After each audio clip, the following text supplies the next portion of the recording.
The final set of orbitals that I need to understand the electron placement for are the F set of orbitals. Based on my quantum numbers, I know that for my F orbitals, I have 7 orbitals that will hold up to 14 electrons, and based on the periodic table, this down here constitutes my F block.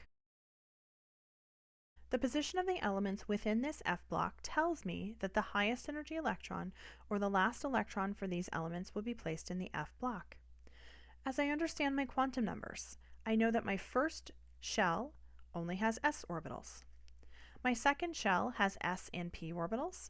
My third shell has s, p, and d orbitals, and so my fourth shell is going to have s, p, d, and f orbitals. So that elements number 58 to 71 correspond to where I will place electrons into my 4f orbital, and elements number 90 to 103 correspond to where I will be placing electrons into my 5f orbital. So that now gives us all of the orbitals that we'll be using to place all of the electrons for all of the elements on the periodic table. Remember that this F block fits into the periodic table here in the 6th period and the 7th period. I have atomic number 55, 56, 57, then I go to 58 to 71, and I come back to 72. In the 7th period, I have 87, 88, 89, 90 to 103, and back to 104. So that the position of the elements on the periodic table tells me exactly where the electrons are going to be placed. So that if I look at barium, atomic number 56, I need to place 56 electrons into the lowest energy orbital arrangement. In order to show this, I'm going to use my noble gas core abbreviated form for my electron configuration. So for barium, it's in the 6th period. That means I can use the noble gas at the end of the 5th period, which will be xenon.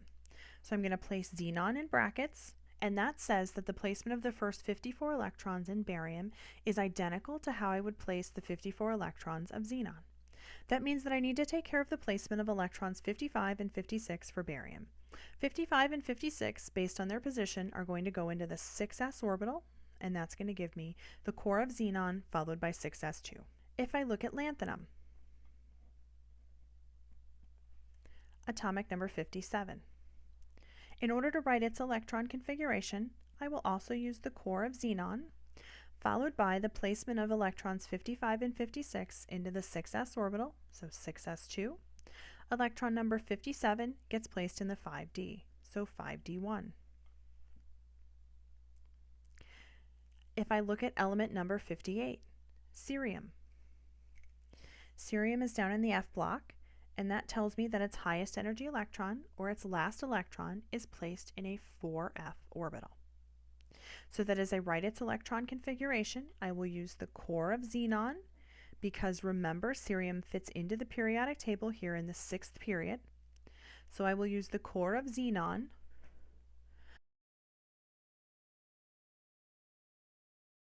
followed by 6s2, 5d1, 4f1. As I continue to move across the F block on the periodic table, I would systematically place electrons across that F subshell. So that if I were to look at the electron configuration for something like erbium, I would have the core of xenon followed by 6s2, 5d1, and 4f11, taking care of the placement of 68 electrons for erbium. Now, as I come back to hafnium,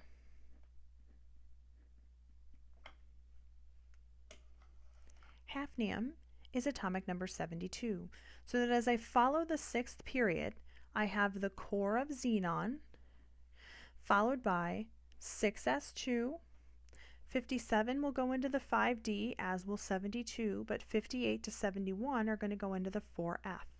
So that's going to give me 4f14, 5d2 for the placement of the 72 electrons in hafnium. If I were to write an electron configuration for bismuth,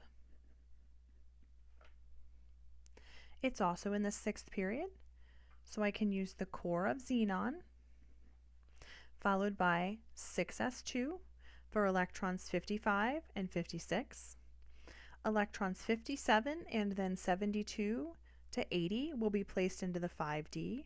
Don't forget about electrons 58 to 71. They will be placed into the 4f, followed by 5d10, and then 6p3 for the electron configuration for bismuth. So for any element on the periodic table, don't forget that based on its position, we know exactly where its highest energy electron will be placed. For uranium, because it sits in the F block, because it's in the 7th period, we know that its highest energy electron, or last electron, goes into the 5f orbital. For something like samarium, because it sits in the F block, because it sits in the 6th period, we know that its highest energy electron sits in the 4f orbital. For something like tungsten, it sits in the D block of the 6th period, so we know that its highest energy electron is placed in a 5d orbital. For something like silver, it sits in the D block, it sits in the 5th period, so we know that its highest energy electron sits in a 4d orbital. You should be able to write an electron configuration for any element on the periodic table based on its position.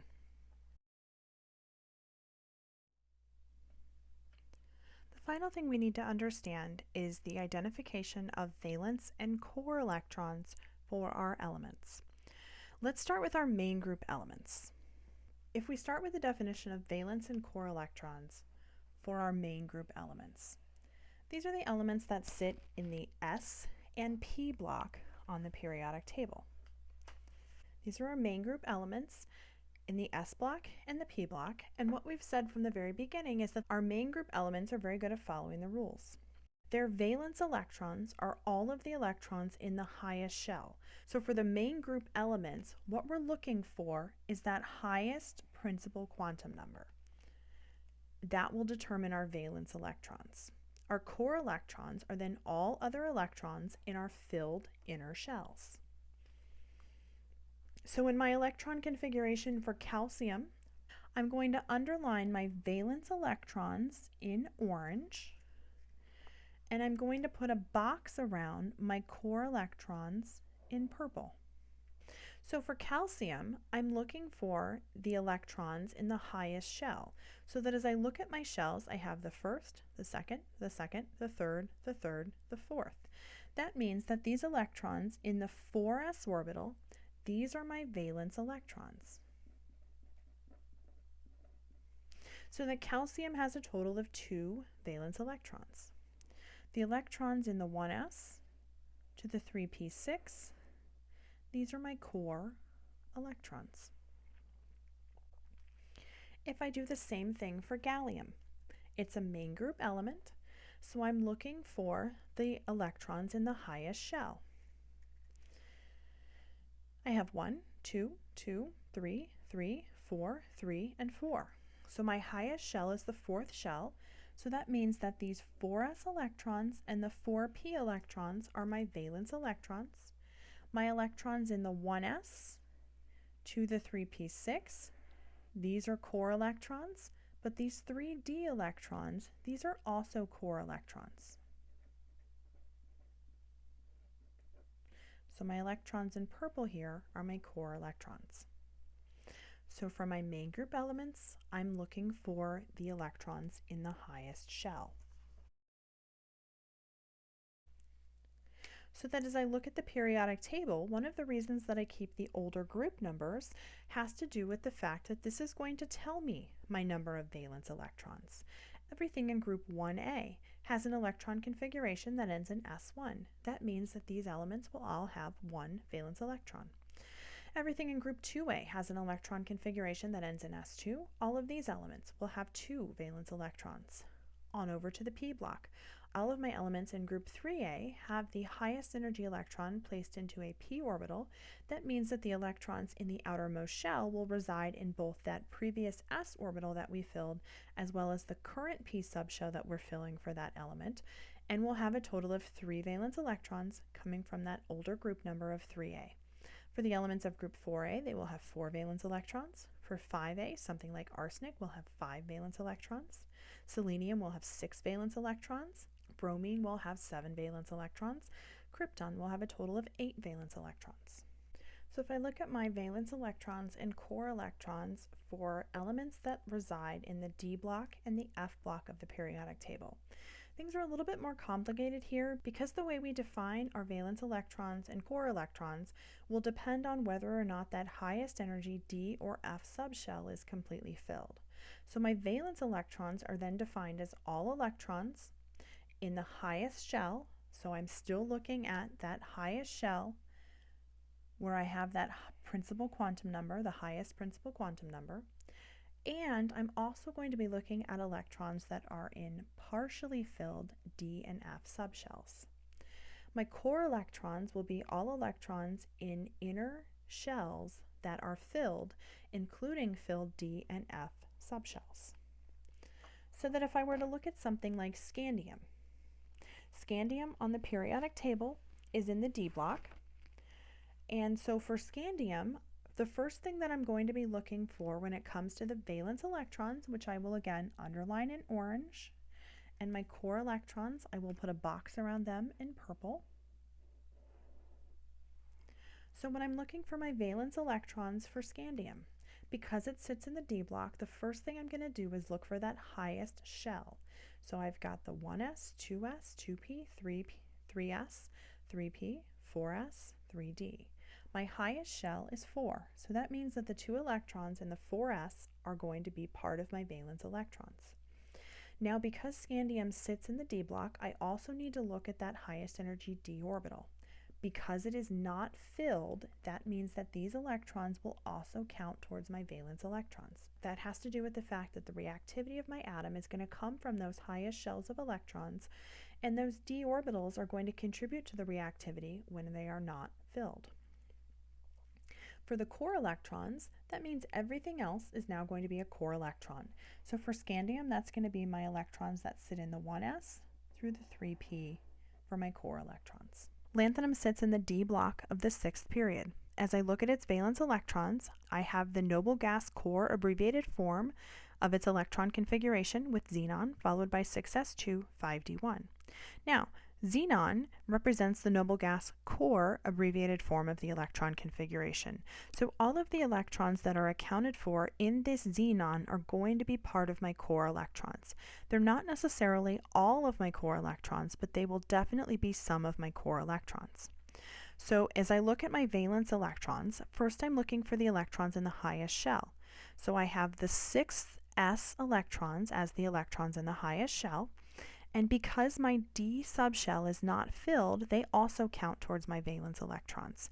In this case, all of my core electrons come from xenon. Xenon's atomic number is 54, so that I know that lanthanum has a total of 54 core electrons and 3 valence electrons. For hafnium, hafnium also sits in the D block of the periodic table. And so as I look at hafnium's electron configuration in the noble gas core abbreviated form, the first thing I'm looking for are the electrons in the highest shell. So I have the core of xenon, which I know these will be core electrons, and then I have 6, 4, and 5. So right away, these 6s electrons I know are going to be part of my valence electrons. As I look at my remaining electrons in my D and F subshells, my F electrons, my 4F14 electrons, that subshell is completely filled. So that means that these electrons are going to count towards my core electrons. My 5D subshell is only partially filled, so this will count towards my valence electrons. And the xenon electrons that I abbreviated in that noble gas core abbreviated form will also give me more core electrons. So that in total I've got 4 valence electrons for the hafnium. So what I want you to do is I want you to write the electron configuration for aluminum, iron, and gadolinium. Write the full form of the electron configuration, the abbreviated form of the electron configuration, underline your core electrons, and put a box around your valence electrons.